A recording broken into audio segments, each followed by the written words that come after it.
This is the beautiful medieval Egremont Castle.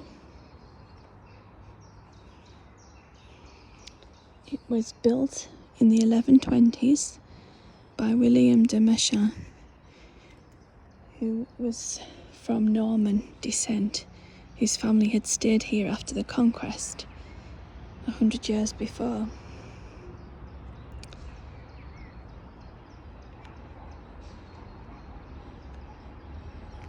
And it's built of local red sandstone,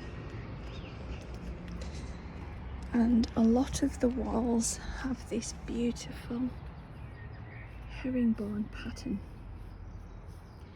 But as we move along the wall here, we suddenly get to this eyesore, and this was a badly done Victorian restoration.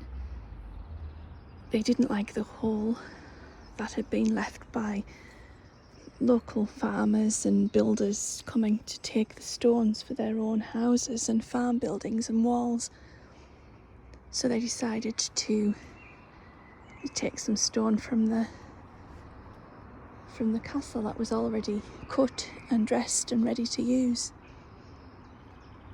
So sadly the Victorians did a very bad job at fixing the hole in the wall and made no attempt to make it as beautiful as the original medieval stone wall.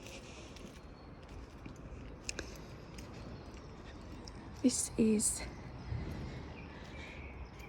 the gatehouse, and in each corner there's one of these pillars, and if you follow the curve up you see that this would have been a vaulted ceiling. You can see how far round the curve goes, and above us here would have been at least another 2 stories. Again, our Victorian friends took away the top floor as they felt it was unsafe.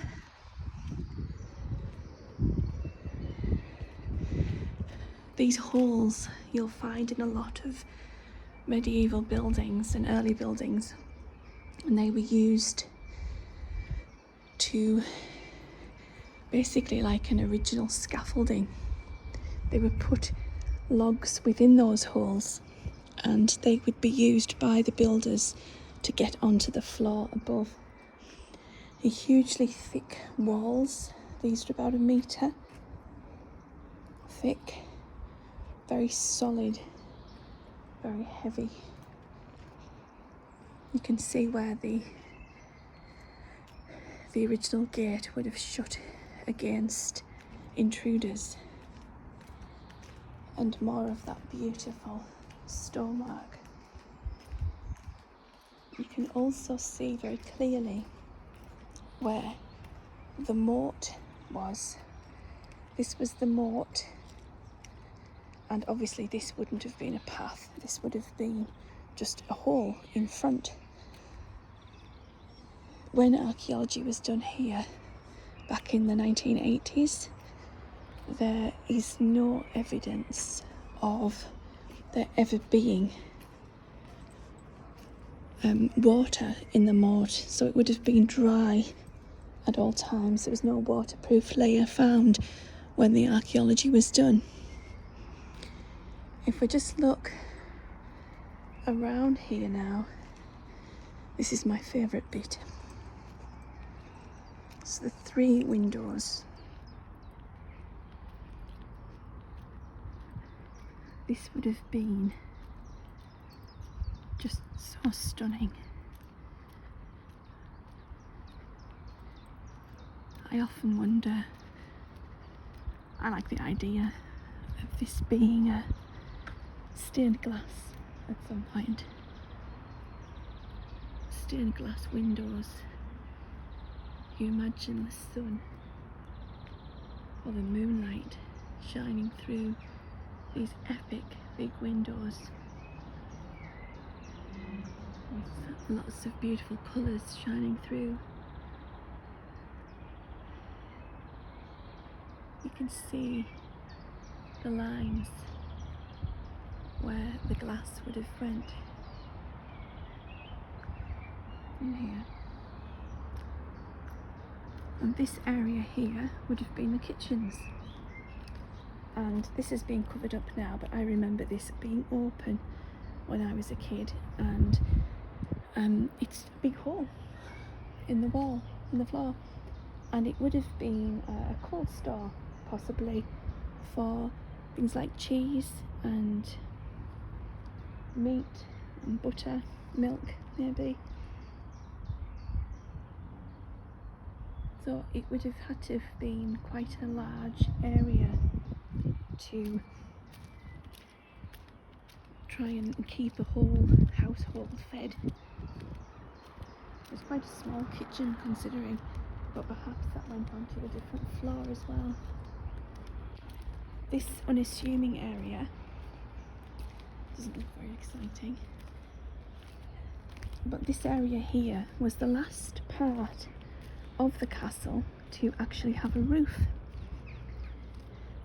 This was the manorial court, and it would have been a building where anyone accused of a serious crime would have been brought down here from the cells in the local pub called the King's Arms. They would be brought here to be tried for their crime right in this room. If they were found guilty, they would be taken from here straight up Clints Hill, and they would be executed at the top of Clints Hill on the little rocky outcrop up at the top of the hill, which you can still see from the main road today. This building, like I say, was the last to have its roof. It lost its roof in 1786 when there was an earthquake. We don't get a lot of earthquakes in West Cumbria, so it really was a freak weather occurrence for us. Freak occurrence. You can just see the gatehouse there. It is a small castle. You can see the remains of a fireplace here. Obviously the actual fire would be in there. Sadly broken glass now.